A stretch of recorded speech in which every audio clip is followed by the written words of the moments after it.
Hi guys, ngayong araw pala papasok na naman tayo sa trabaho. Habang nagre-ready nga si Mami Cherry ng baon namin ni Seichi, si Shinji naman biglang nagising. Nakapagtimpla na nga rin pala si Mami Cherry ng kape bago gumising si Shinji. Kaya lang yung baon namin ni Seichi hindi pa rin niya na-ready kaya ayan binuhat niya muna si Shinji. Kaya ito nilapag muna ni Mami Cherry para makagalaw siya ng maayos. Kaya habang nagre-ready si Mami Cherry ng baon namin, ako naman kinakausap ko muna si Shinji. Para malibang umiiyak kasi kapag hindi siya pinapansin.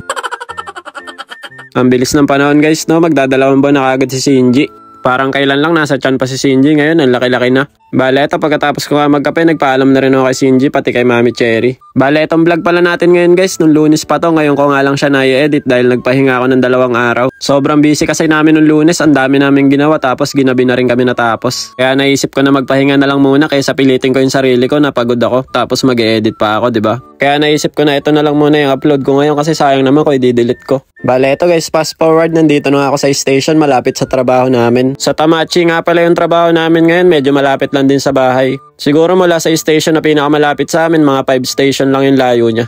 Kapag nga naglalakad kayo dito sa Japan, tignan nyo marami kayong madadaanan na bendo machine. Kaya hindi talaga kayo mauuhaw dito guys. Bago nga ako pumunta sa trabaho namin, dumaan muna ako dito sa may 7-Eleven para bumili ng kape. Alam nyo naman ako guys, mahilig ako sa kape, kahit nagkape na ako sa bahay, bibili pa rin ako ng kape. Bale, ito na nga pala yung trabaho namin guys, yung nakikita nyo na may net na yan na mataas, dyan nga pala ako papasok. Kaya ito habang maaga pa, nagkape muna ako dito sa may gilid. Wala pa rin kasi yung mga kasama ko, kaya hindi muna ako pumasok sa loob. Yung mga kasama ko kasi nakasasakyan ako, namamasahe lang. Break time na gar. Inom na tayo ng kape. Kainan na gar. Bili muna ako ulit ng sabaw. May baon akong kanin eh, wala akong sabaw eh. Bale, ito guys, fast forward, lunch break na namin. Dumaan muna ako dito sa may 7-Eleven. Bumili nga lang pala ako nitong ramen, pandagdag sa may baon ko. Alam nyo naman dito sa Japan guys, napakalamig kaya masarap mag-ramen kapag kumakain ka ng kanin sa tanghali. Bale, ito nga pala yung baon ko guys, yung oyakodon. Ininit ko lang yan tapos nilagay ko sa may ibabaw ng kanin ko. Ganito nga pala yung itsura niya guys kapag ininit nyo tapos nilagay nyo sa ibabaw ng kanin. Yun oh, magandang gabi sa inyo guys, kakatapos lang ng trabaho namin. Grabe, nakakapagod. Matapos kami, mag-aalas 6.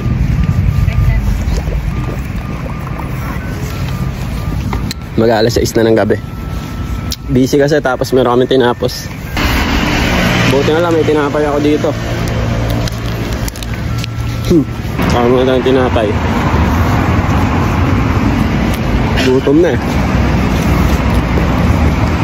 Bale, ito guys, fast forward, pagbaba ko nga ng train, bumili muna ako ng pasalubong ng 2 bata. Alam nyo naman si Seichi tsaka si Saori, lagi nag-aabang yun sa tuwing uuwi ako. Kaya hindi talaga pwede na wala akong pasalubong na dala. Bale, ito, pagdating ko nga sa bahay, si Seichi kagad yung nagbukas ng pinto. Sinisipat nga kagad ni Seichi guys kung ano yung uwi ko sa kanya. Bale, tinapay nga pala yung inuwi ko sa kanila ngayon para hindi naman puro candy yung dala natin. Puro biskwit naman yung dinala ko sa kanila para pag nagugutom sila, meron silang kakainin, diba? Kasi syempre, marami din nakakapansin kapag puro candy daw ay hindi maganda sa mga bata.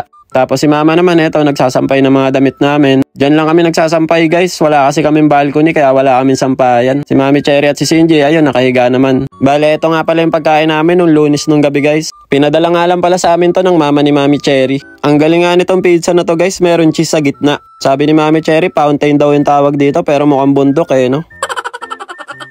Bale, 2 kahon nga pala yung pinadala sa amin ni Mama Christy. Tapos ito yung natira sa 1 kahon kaya ito na lang muna yung kinain ko. Tapos yung niluto ko naman macaroni nung linggo may natira pa kaya ito muna yung kinain ko. Huwag kayo magtataka guys kung bakit may macaroni pa kasi nung Lunes pa tong video na to, ngayon ko lang na-i-edit. Bukas na lang ako babawi sa inyo ng bagong video kasi nagpahinga tayo ng 2 araw eh. Tara kain tayo guys, itadakimasu. Bali sa Domino Pizza nga pala guys, ito yung paborito namin flavor. Na-try nyo na ba to guys yung tropical flavor kasi meron siyang cheese sa gitna. Tapos medyo manipis lang yung dough niya.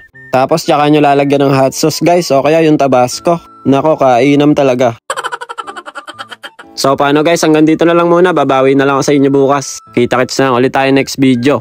Diyan mata na, arigatou gozaimasu. Ngek, ngek, ngek. Bye-bye!